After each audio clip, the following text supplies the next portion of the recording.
Bonjour et bienvenue dans Parole d'expert en compagnie aujourd'hui de Sonia Fendler qui est la directrice de l'épargne chez Generali France. Sonia, bonjour. Bonjour. Vous allez bien? Toujours très bien.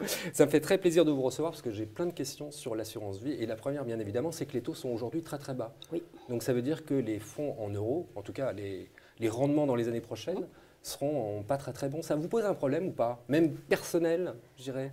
De savoir que vous allez vendre des produits qui ne vont pas rapporter grand-chose dans les années à venir. Ça reste des fonds intéressants. Maintenant, c'est vrai qu'ils sont bas et ça va continuer à baisser en plus. Donc, on n'a même pas atteint le plancher. Et vous continuez à les vendre pourtant, donc c'est pas sympa pour les gens. Parce qu'il ne faut pas vendre que ça. Il faut diversifier, il faut faire plein d'autres choses derrière. D'accord. Donc, les fonds euros ne sont pas morts. Maintenant, c'est indéniable qu'il faut diversifier. C'est pour ça qu'on a fait du lobbying auprès du gouvernement pour l'eurocroissance. Vous avez les unités de compte. Il faut y aller, il faut diversifier. Aujourd'hui, acheter du 100% euros, je suis d'accord, ça me posera un problème. Si on achète en plus que pour la fiscalité, ça ne sert à rien. Vous dites souvent que l'assurance vie, c'est le placement favori des Français. Bon, y a un sondage qui dit quand même que la moitié des Français ne savent même pas ce que c'est un contrat d'assurance vie. C'est quand même un peu bizarre. Ce qui est vrai, ce qui est dommage, c'est que je pense que dans beaucoup de banques de détail, on leur vend de l'assurance vie sans même leur expliquer qu'ils ont de l'assurance vie. Donc c'est par défaut en fait. Vous vendez un produit par défaut? Non. Pour de la fiscalité? Je suis convaincue. Je ne serais pas restée 20 ans dans une compagnie d'assurance vie si je n'étais pas convacue. Non, oui, mais c'est quand même un produit, on ne sait pas ce que c'est. Les Français ne savent pas. C'est parce qu'ils ne sont pas conseillés par un conseiller en gestion de patrimoine indépendant. Oui, d'accord. Non, ils savent ce que c'est aujourd'hui, mais ils savent que c'est un outil, on peut tout faire, des projets, la retraite, et c'est une fiscalité qui reste super avantageuse. Votre livret A, vous avez vite fait le plein si jamais vous êtes CSP+. Les Français ont compris le livret A, mais l'assurance vie, moi, je ne sais pas à quoi ça sert. Il y a quand même un nombre de familles détenteurs du contrat d'assurance vie, c'est 100 milliards de collectes par an, donc si, il y a des clients qui le comprennent. Mais c'est souvent par défaut, parce qu'on ne sait pas, finalement...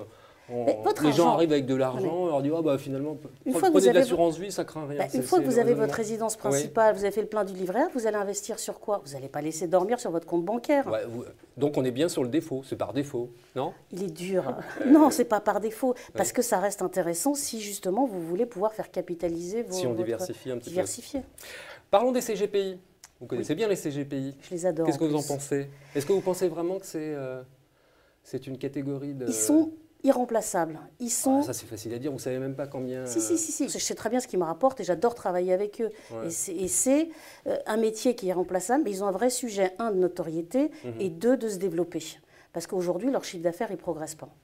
Donc c'est leurs deux sujets. Après, ils ont une expertise que vous ne trouvez nulle part ailleurs. D'accord. Mais leur vrai sujet... mais je ne remets pas en cause leurs compétences, mais est-ce que c'est un secteur porteur pour vous? Parce que finalement...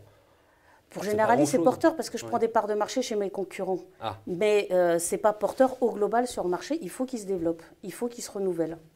Donc vous allez continuer à travailler avec eux? Mais c'est indéniable. Les fonds eurocroissance, on en parle beaucoup. Oui. Vous allez en faire? C'est certain. Parce que vous avez des fonds dynamiques à côté, qu'est-ce que vous allez en faire alors? Alors, le fonds eurodynamique, il restera petit. Ce sera une centaine de millions par an. On ne l'accepte pas par arbitrage. Le fonds eurocroissance, c'est le vrai troisième support à côté du fonds euro qui, vous avez dit, rapporte plus grand-chose. Les unités de compte qui n'ont pas de garantie du tout, à part quelques structurés. Donc, le fonds croissance, c'est le vrai troisième pilier et on pourra y mettre des milliards. Puis ça vous fait un truc à vendre en même temps, non? Non, mais c'est quand même avoir l'espoir d'avoir une performance meilleure tout en ayant une garantie du capital. Au terme, mais une garantie. D'accord, donc vous y croyez vraiment? Mais convaincu. Puis je ferai tout pour le lancer cette année. Sonia, en tout cas, merci beaucoup d'être passée par ce plateau et merci beaucoup. Merci.